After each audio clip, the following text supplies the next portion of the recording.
of the finest violinists in the world, Joshua, played at a busy metro station during the morning rush hour. It was part of an experiment to see what would happen or to see if anyone would notice. Hundreds of commuters rushed by, absorbed in their busyness of their daily lives, oblivious to the beauty floating in the air around them. But time and time again, one particular group noticed, arching their necks, suddenly captivated in surprise as they heard the music. This group consistently wandered over to the violinist, delighting in the beauty pouring from his strings. Any idea who it was? Children. That's exactly right. Children are unbound by time and inherently know beauty. The rich, colorful mosaic of autumn leaves piled high on an emerald blanket of grass, the mesmerizing rhythm of soft, powdery snow as it falls from a glistening night sky, the gorgeous sound of an extraordinary violinist. It's this childlike marvel and awe that inspired this year's holiday theme, the magic, wonder, and joy of the season. Each room is designed to capture this pure, unfiltered delight and imagination, to see, this season, this time of year, through the wondrous, sparkling eyes of children. As guests enter the East Wing, they walk underneath the branches. Wasn't that so amazing?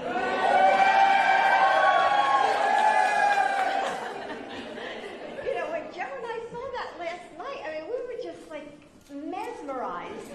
To see that Christmas tree, and I'm sure, and the press saw it early this morning, that pierces through the facade of the East Wing. And, it's as if they were children again. They gaze up in wonder like we did at the twinkling lights and feel the soft pine needles above. The first Christmas tree featured inside the White House is adorned with gold star ornaments, and they are engraved with the names of the fallen service members. This gold star tree honors the heroic. I know it's so emotional for those of you who did it. I know there were so many Gold Star families who helped with that tree. The heroic men and women of our nation's military, those who have laid down their lives for our country, and the families who carry on their legacies. May God bless our troops and their families. Yes. The East Colonnade greets guests with the sweet treats of the season floating above their heads, reminding children and families of the delicious flavors of the holidays. Lining the marble arches of the ground floor corridor are holiday messages from Americans across this country. Letters to Santa Claus magically fly in and out of vintage mailboxes, ready to be sent to the North Pole with a stamp and a wish. In the library, guests are transported to the nostalgic bedtime stories of holidays past and present, as Santa rides by the window on his sleigh. In the Vermeil Room, we celebrate the joy that music and merriment bring us during the holidays, like the sounds you heard from the band here. In the China Room, a sweet shop with baking ingredients and cooking supplies reminds us of familiar recipes that bring generations of families together year after year during the season. In the East Room, the joyful anticipation of the holidays is front and center, with Advent calendars counting down the days of Christmas, and each door will reveal a surprise for children of all ages to enjoy. Be sure to follow along on my Flotus channels on Facebook, Instagram, X, and Threads to see each day's moment of magic, wonder, and joy. In the green room, we honor the peace and strength that we find in faith. It's often in quiet, candlelit rooms when we can see most clearly, center ourselves, and embrace the wonder of the world around us. The blue room behind me features the official White House Christmas tree, a stunning creation covered in holiday cheer from across the country. And I'm sure you all walked in and the first thing you did was look for your state, right? I did the same thing. So a vintage passenger train weaves around the tree's base. I know the kids are just going to love it when they visit. The red room is filled with our favorite holiday crafts, reminding guests of the limitless reaches of their imaginations. And to honor our military families, the ornaments in the red room were made from the handprints and the family portraits of military-connected children. Yes, let's clap for them.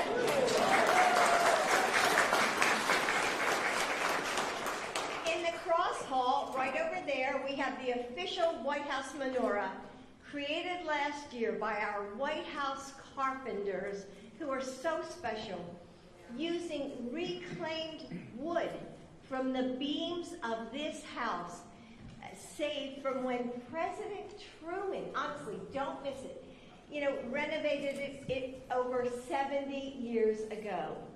And finally, in the state dining room, the magic, wonder, and the joy of the holidays all come together in a recreation of Santa's workshop.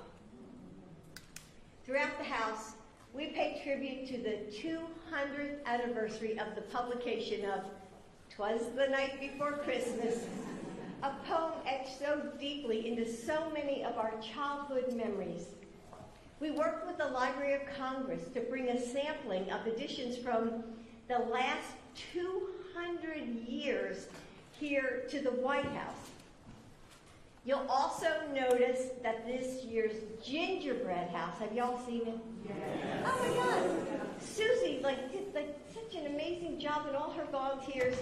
It creates the classic tale, and in the grand foyer where we are right now, Santa and his reindeer fly through the air. And I'm amazed they were made from paper mache.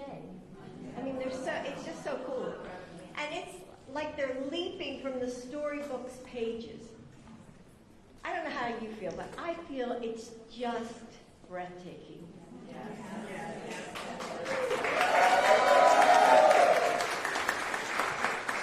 The holidays offer a time for reflection and a break from our hurried lives. It's a season to be fully present with our friends and our families.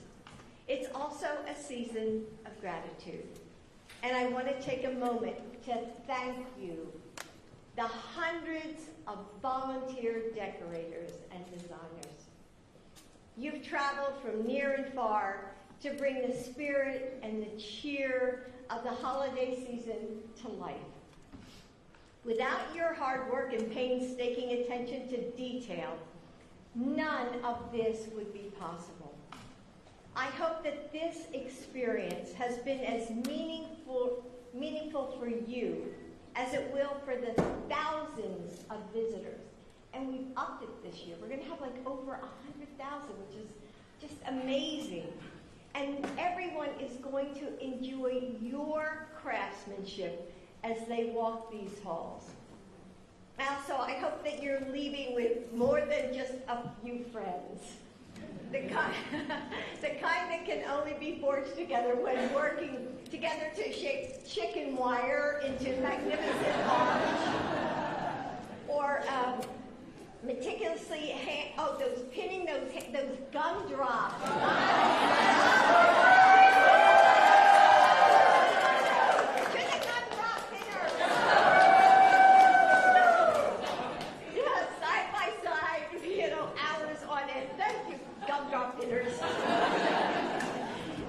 Today we also honor and thank the people who work all year to help us stay in touch with the American people. our correspondence volunteers. I know it's a lot of work, reading the mail, answering the phones, but you're an essential part of our democracy.